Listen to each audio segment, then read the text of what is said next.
Bienvenue à tous dans l'Africa Newsroom. Nous sommes ensemble pour une heure de décryptage de l'actualité africaine en direct. Et en cette semaine spéciale Guinée, notre dossier du jour sera consacré à la ville de Conakry.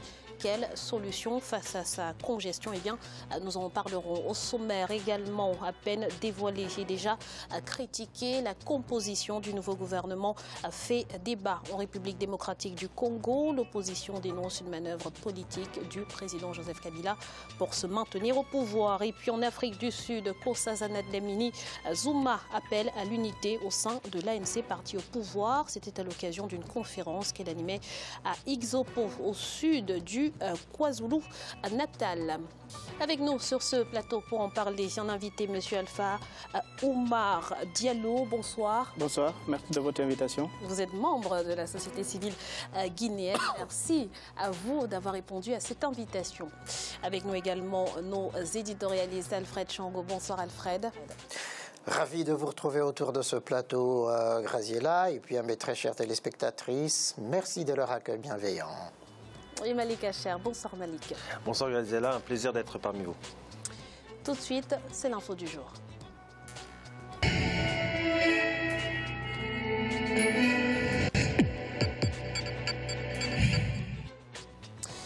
Après un mois d'attente, le nouvel exécutif congolais a été dévoilé ce mardi.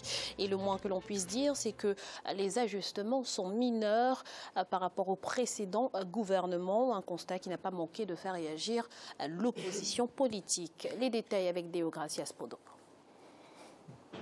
Un nouveau gouvernement mis en place en République démocratique du Congo, mais qui souffre déjà de contestations dans les rangs de l'opposition. Le président Joseph Kabila a dévoilé mardi 9 mai 2017 la liste des membres de sa nouvelle équipe dirigée par le Premier ministre Bruno Tshibala. 60 membres ont été choisis en vertu de l'accord de sortie de crise signé en décembre 2016. Cet accord est censé sortir le pays de la crise née du maintien au pouvoir du chef de l'État Joseph Kabila au-delà du terme de son mandat. La majorité présidentielle s'investit totalement pour la réussite de ce gouvernement en fonction de deux objectifs majeurs. Il s'agit d'amener à bonne fin le processus électoral par l'organisation des élections au niveau que nous avons convenu.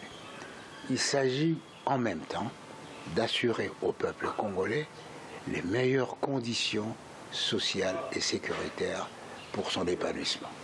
Le Premier ministre Bruno Tshibala ayant été exclu de son parti, l'UDPS, et nommé ensuite par le président Joseph Kabila, l'opposition n'a de cesse d'accuser le pouvoir de violer l'accord du 31 décembre et de se maintenir en retard dans les élections. Dans la nouvelle équipe gouvernementale, 4 députés du groupe parlementaire UDPS à l'Assemblée nationale font également leur entrée avec l'étiquette de l'UDPS, malgré leur exclusion du parti depuis février 2012. De quoi attiser davantage la colère de l'opposition. C'est cet accord quand même qui donnait la légitimité à nos institutions. Toutes les institutions à mandat électif ne sont plus légitimes. Et tout ce qu'on est en train de faire, ce n'est qu'une simple distraction. Et au moment à venir, nous allons tirer toutes les conséquences. Ça, je vous promets, en tant que responsable de l'UDPS, je vous dis que Kabila est responsable devant cette situation, puis c'est lui qui est derrière. La République démocratique du Congo est dans l'impasse politique depuis la réélection du président Joseph Kabila en 2011. L'opposition avait dénoncé de nombreuses irrégularités. Les tensions se sont accrues entre les différents acteurs politiques du pays, avec pour corollaire un climat de violence qui a occasionné des pertes en vies humaines et plusieurs autres victimes. Alfred, c'était prévisible que la composition de ce nouveau gouvernement n'allait pas satisfaire l'opposition. Non seulement cela, Graziella, mais je dirais rien de nouveau sous le soleil politique congolais. On est habitué à ces genres de farces de très mauvais goût.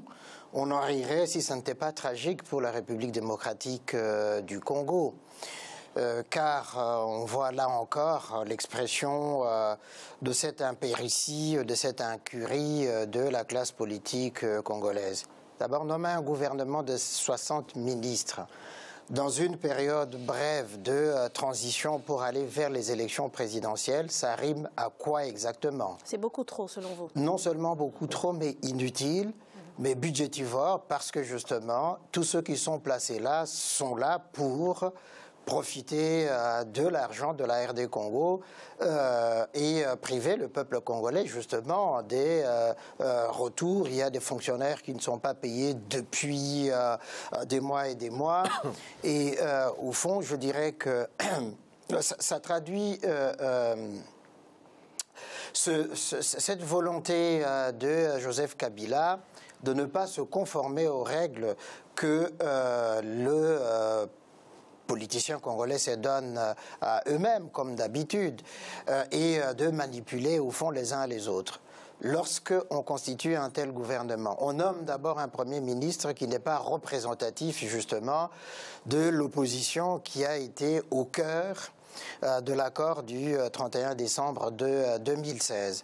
On veut faire quoi? On veut diviser justement cette opposition-là, ce rassemblement. C'est ce qui est arrivé avec des farceurs comme Olengankoi ou Katoto Katebe. Alors, Monsieur Diallo, est-ce que vous partagez ce point de vue? Vous pensez que le président Kabila ne respecte pas ses engagements, qu'il n'a pas respecté avec ce gouvernement les accords de la Saint-Sylvestre?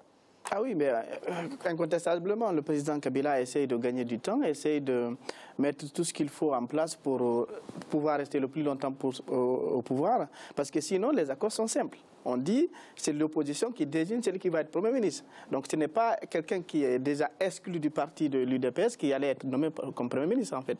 Donc du coup, si le président Kabila voulait tout de suite respecter les accords pour aller vite vers la fin de la transition, et en fait il devrait se conformer à l'accord qui disait que c'est le parti UDPS qui lui désigne un nom auquel il allait nommer en fait. Donc du coup, le fait de ne pas le faire, c'est d'essayer de gagner du temps et d'essayer de faire comme il l'avait fait la dernière fois en nommant un Premier ministre qui passe quelques temps, on comprend que ça ne va pas et il essaie encore de gagner du temps. Et je trouve que c'est regrettable pour le Congo. Malik, c'est quoi la stratégie du président Joseph Kabila? C'est de nommer Bruno Tshibala, un Premier ministre qui n'a pas véritablement de poids pour limiter ses marges de manœuvre, notamment en ce qui concerne l'organisation des élections avant la fin de l'année?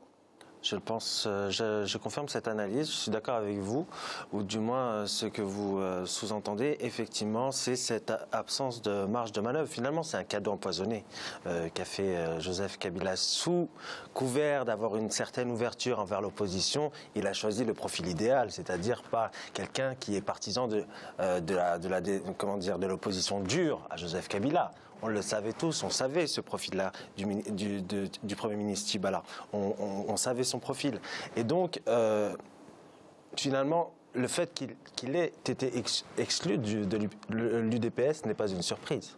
Et son parcours politique n'est plus une surprise pour la classe politique congolaise. Je pense que c'est une manière, effectivement, de gagner un peu de temps. Et le temps est une donnée très importante dans l'élection qui va suivre, parce que le pouvoir va faire le maximum, justement, pour continuer, pour avoir cette continuité et pour essayer encore et encore de se renouveler à la tête de la RDC. Et c'est la véritable problématique qui se pose aujourd'hui. Merci Malik. Dans l'actualité également, les candidatures à la présidence du Congrès national africain parti au pouvoir en Afrique du Sud s'ouvriront officiellement en juin prochain, mais plusieurs figures du parti ont déjà commencé leur campagne plus ou moins officiellement. C'est le cas de Nkosazana Dlamini Zuma qui a appelé les militants à l'unité lors d'une conférence ce mercredi. Compte rendu dans ce sujet de Marcel Fabamarona. Nkosazana Dlamini Zuma a exhorté les membres du Congrès national africain à s'unir plutôt que de s'adonner à des querelles intestines au sein du parti. C'était en marge d'une conférence qui se tenait mardi à Ixopo, au sud du KwaZulu-Natal. L'ancienne présidente de la Commission de l'Union africaine a demandé aux membres de l'ANC de mettre fin aux dissensions. Factions don't help anyone. Les factions n'aident personne. Elles sont seulement source de division et de méchanceté. C'est pourquoi elles doivent cesser. Cela ne veut pas dire que la démocratie doit cesser avec elles. Doesn't mean democracy must stop, but factions must stop. Depuis plusieurs mois, des divisions ont été notées au sein du parti au pouvoir, dirigé par le président Jacob Zuma. Nkosazana Dlamini Zuma a ainsi demandé à ce que l'alliance soit le maître mot des membres de l'ANC, rappelant que seule l'union peut leur permettre de contribuer au redressement de l'économie sud-africaine. Nous ne pouvons pas nous unir parce qu'il y a un point sur lequel nous ne sommes pas d'accord et 5 points sur lesquels nous sommes en phase. Unissons-nous sur les 5 points où l'on s'accorde et discutons du point sur lequel nous sommes en désaccord. Et éventuellement, nous trouverons un compromis. Les divisions notées au sein de l'ANC ont essentiellement débuté en 2016 lors de la campagne électorale précédant les élections municipales. Une période marquée par l'assassinat de responsables et de militants du parti présidentiel. Des émeutes s'en sont suivies et ont fait 5 morts et 200 personnes arrêtées par la police. Alors Alfred, on l'a vu ces derniers mois, les lignes de fracture se sont élargies au sein de ce parti au pouvoir en Afrique du Sud. Pensez-vous que la formation peut aujourd'hui encore faire front commun ? C'est très difficile que l'ANC puisse retrouver cette unité qui était là depuis Nelson Mandela, parce que Jacob Zuma est un personnage très clivant. Au départ, on lui avait fait confiance, mais on a fini par se rendre compte qu'à cause de ses multiples affaires, il a fini par diviser le parti. Ça s'accentue encore avec cette idée de sa succession et puis le retour de Nkosazana Dlamini Zuma dans le jeu politique sud-africain, alors que des personnalités comme Cyril Ramaphosa pensait à juste titre que la présidence de l'ANC lui tendait les mains et que la présidence de la République était à portée aussi des mains. Vous pensez que c'est déjà joué? Vous pensez que c'est Nkosazana Dlamini Zuma qui va succéder au président Zuma? Ça va se jouer au jeu des appuis et des soutiens des uns des autres. Il y a la Ligue des femmes de l'ANC qui soutient forcément Nkosazana Dlamini Zuma. Il y a la COSATU, le puissant syndicat des travailleurs qui soutient, qui est un allié de l'ANC, qui soutient Cyril Ramaphosa, qui en avait été le secrétaire pendant des années. Et donc, effectivement, ça va se jouer vraiment à peu de choses, mais on ne peut pas dire aujourd'hui qui de Cyril Ramaphosa et de Nkosazana Dlamini Zuma va l'emporter, mais la lutte est serrée quand même. En tout cas, on peut savoir un petit peu déjà quels sont les atouts des uns et des autres. On parle beaucoup de Nkosazana Dlamini Zuma, Malik. Quels sont ses atouts? Elle a une expérience, comme on le sait, au sein de la présidence de l'Union africaine. C'est une expérience, mais elle est finalement, je dirais, elle bénéficie, ou peut-être pas, on verra bien, du parcours de son mari à la tête de la présidence. Alors, son mari peut se vanter d'avoir... Son ex-mari, hein. Oui, son ex-mari. Officiellement. Oui, officiellement, je pense aussi. Mais, pardonnez-moi. Je pense qu'elle, comment dire, elle bénéficie, entre guillemets, en tout cas des réseaux de son ex-mari. Ça, c'est, je pense, indéniable. Mais la fracture de l'ANC a commencé bien avant. Julius Malema, qui était un personnage assez virulent, a posé des soucis à l'ANC lors des précédentes élections. Pour m'être intéressé longuement lors de mes études, et ça date un peu, l'Alliance démocratique a fait aussi de bons scores lors de ces dernières élections et pèse aussi sur cette élection. Et il faudra regarder le score de l'Alliance démocratique pour les prochaines élections présidentielles. Et ça sera très intéressant de voir ce poids qui est en train d'être moins important au sein de la population africaine. L'ANC peut se revendiquer d'être un parti historique.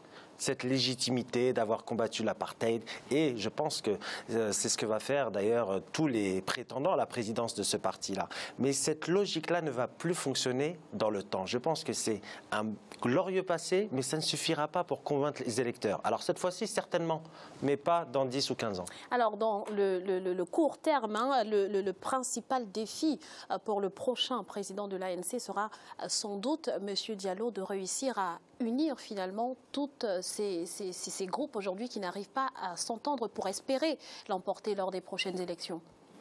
Oui, bon, comme il le disait tantôt, moi je pense que ça ne va pas être facile pour l'ANC de pouvoir continuer perpétuellement à gagner les élections, d'autant plus qu'il y a eu des gros scandales sous la présidence de M. Zuma et qu'actuellement le parti il est divisé. Si M. Zuma et son ex-femme avaient laissé le jeu ouvert, c'est-à-dire qu'on laisse deux autres prétendants au sein de l'ANC concourir pour la présidence, je pense qu'il y aurait eu moins de divisions, il y aurait eu moins de fractures. Mais aujourd'hui, on a l'impression qu'ils font un passage en force pour pouvoir faire succéder à M. Zuma par son ex-femme, en fait. Donc, ce qui fait que les choses vont être très compliquées. On rappelle tout de même que les fractures ont commencé bien avant que Mme Zuma se porte candidate. Oui, je suis d'accord, mais ça va encore affaiblir l'ANC. Et que peut-être, comme vous le disiez tout à l'heure, lors des prochaines élections, ils vont gagner à 51 ou 52%, mais dans 5 ans, dans 10 ans, ça ne sera plus le cas, il y aura une alternance. Et du coup, l'alliance va être un peu compliquée. Merci. Nous allons à présent marquer une courte pause. On se retrouve dans quelques instants pour la suite de l'Africa Newsroom.